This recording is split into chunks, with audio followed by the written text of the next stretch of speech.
So we'll go over this in a little bit more detail. I take a piece of S with the brown side down. That's the side the customer's going to be less worried about if there's aluminum oxide. Sure, they didn't pay for these pieces. That doesn't stop them from complaining about them, unfortunately. Then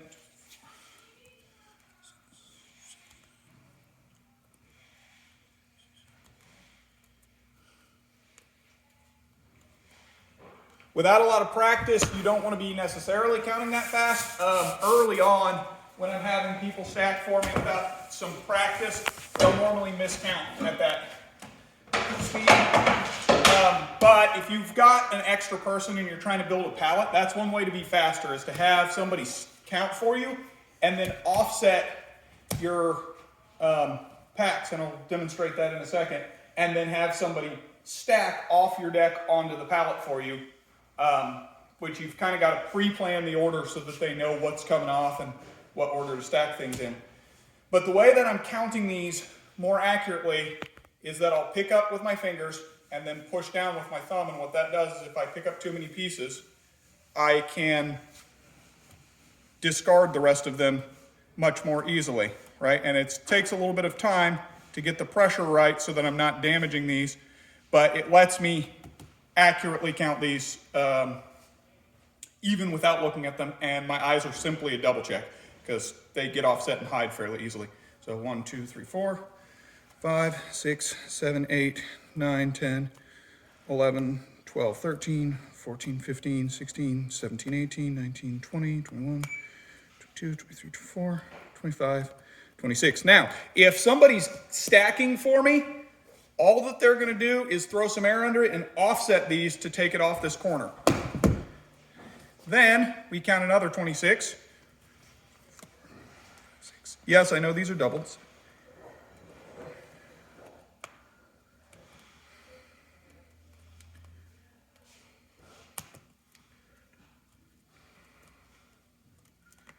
And now we're going to offset it the other way. The only thing we want to make sure of is that the center of gravity stays over the pallet. So I push it one way, then the other way. Once I get about 4 of these done, then I would go over and stack, and whoever's cutting can throw 4 packs into the cutter, and as they're making the cuts, you'll have the time to off-stack the pallet and come back and count more. Takes a little bit of practice, but if you get 2 people working together, you can approximately double the speed of the cutter. So now I put the light side down to make it obvious that my brown side is up, that I've actually put a divider between my M backing, and I'll use the S dividers for I. Exactly what I'm doing for this M will be the procedure for I. Whereas with S, I won't put divider sheets, I'll just flip which way the sheets are actually facing so that the bottom pack faces with the brown side down, and the next pack up puts the brown side up, and so on.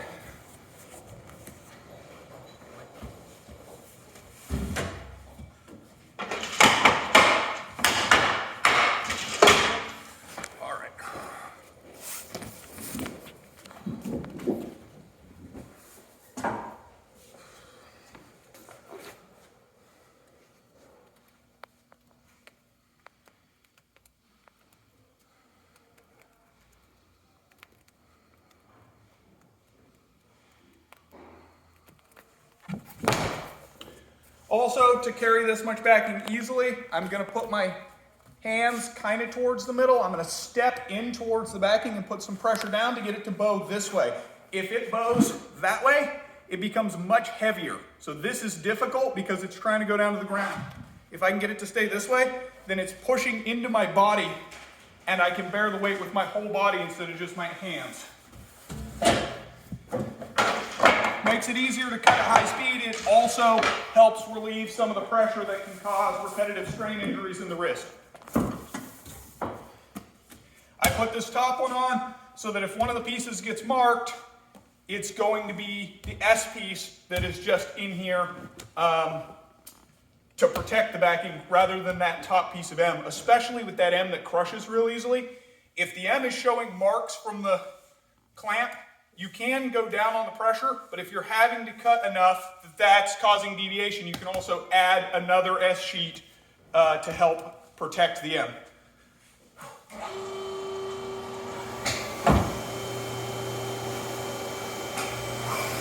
Now I'm just following that corner back.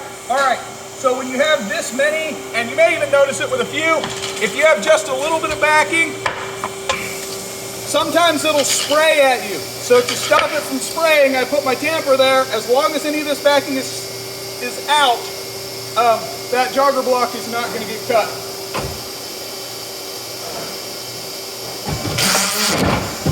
Now, because I have the jogger block in the way, I'm going to take this off, and I'm going to hear it hit the side over here, so that I have both I can see and I can hear that I'm not going to cut it, so we'll leave it in my way the next time. One hand comes over to grab the scraps, the other hand turns over so that this machine doesn't push things onto the floor. It can't, my hand's there. Rotate this way. Now we cut on the wrong side of our machine because it's so full, right? I'm lining up on the wrong side. I'm aware of that. If I line up on this side, sometimes this tilt adjustment will grab the backing as it comes down before it ends up in there. So if you watch, when I make a cut, this will go back down that way. But sometimes if the backing's this high, this will grab it. So I've got to cut all the way to that side. If you're only cutting half lifts, that won't be a problem. So now, that's going to go down. The reason our delay is longer than yours, oops, looks like I put 2 dividers in there. The reason our delay is longer than yours probably is, since it's set longer than the factory, between when I hit the buttons and when the blade comes down, is to help squeeze more of the air out because of the bulk that we're cutting.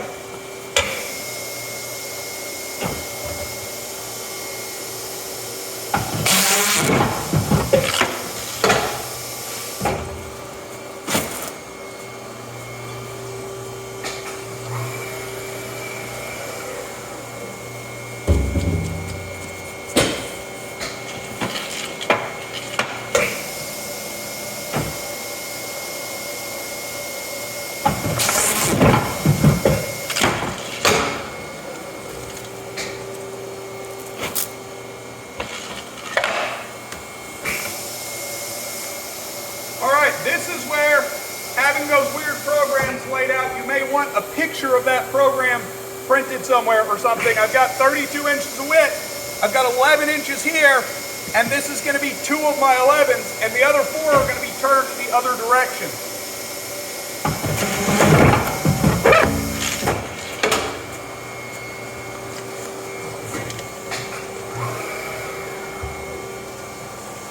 Now we rotate it to cut our 32-inch side down to 22.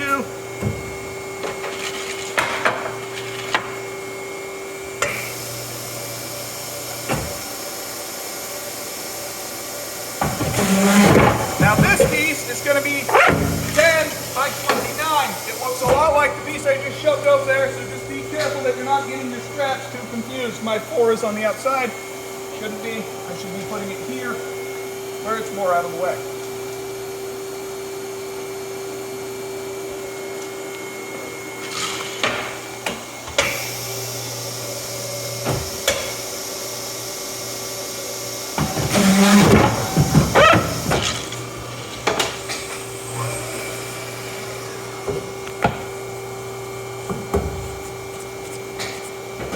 And now, as I said before, I want to go ahead and grab that 11 by 32 piece.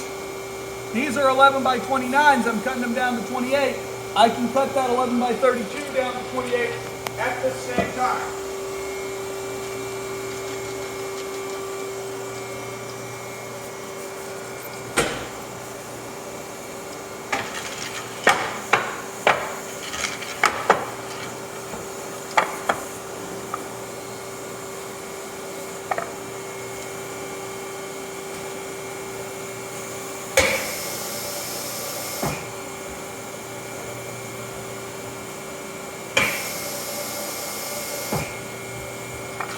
Got my top sheet a little bit crooked, so I'm going to try and fix that.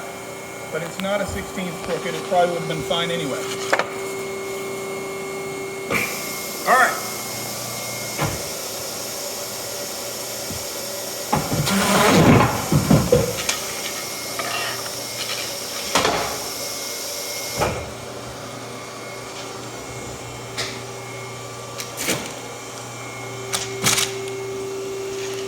Now all of these are 28 by 11. I can just cut them in half and get my 24 packs of M11. Now one way you can help yourself here, obviously, is the air.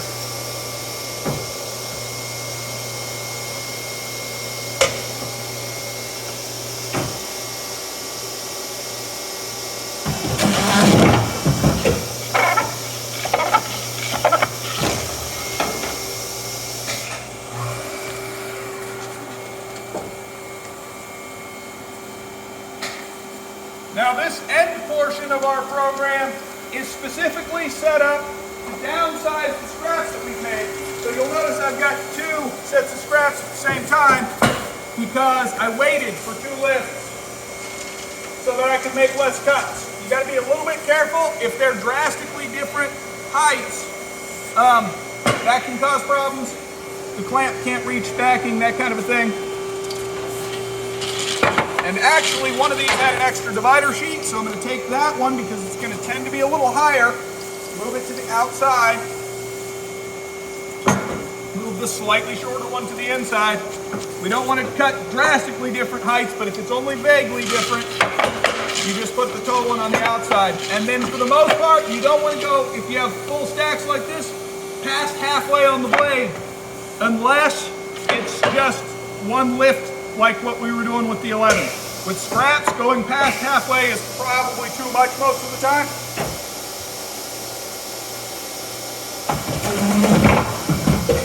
So those are going to be 5 by 10. I can get some 5 by 7s out of that. And these are going to be 8 by 10. I shouldn't need to do too much adjusting.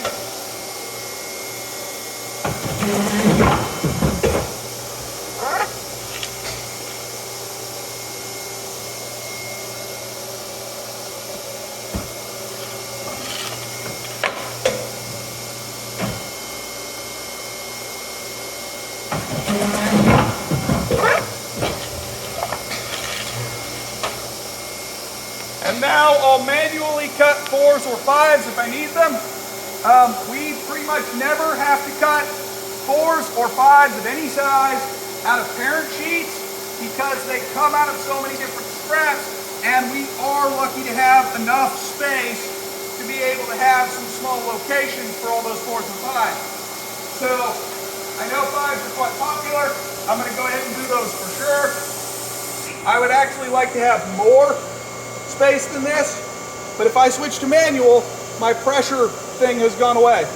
So pressure first, and we'll call that good. I have no tips for pressure other than get a feel for it. I wish I had a better tip than that. I don't. I believe we have more BACM4 scrap than we could possibly need, although I could be wrong on that, so we'll check that at the end. But we do get some 4-inch scrap off that same program. We'll cut it down to 6 if needed.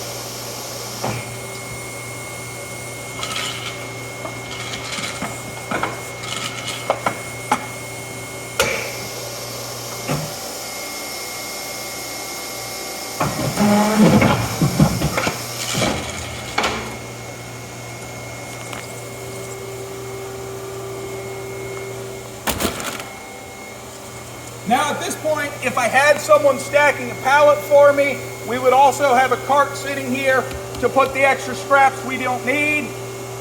Or in the case of 11s and 8s, we might actually take a full pallet of each one and stack them. But I don't know that I have much more in the way of tips. At this point, I'm going to have to stop what I'm doing and clear the deck before kind of starting the process over. I hope that helps. Hope that gives a little bit of insight into what we do. But I think that's about all we've got. That's kind of a look at how we would normally approach programs and how we use that second person as a stacker, that kind of thing. I think that's pretty much it. So yeah, if there's any questions on this or whatever, I will try and clarify as best I can. Thanks.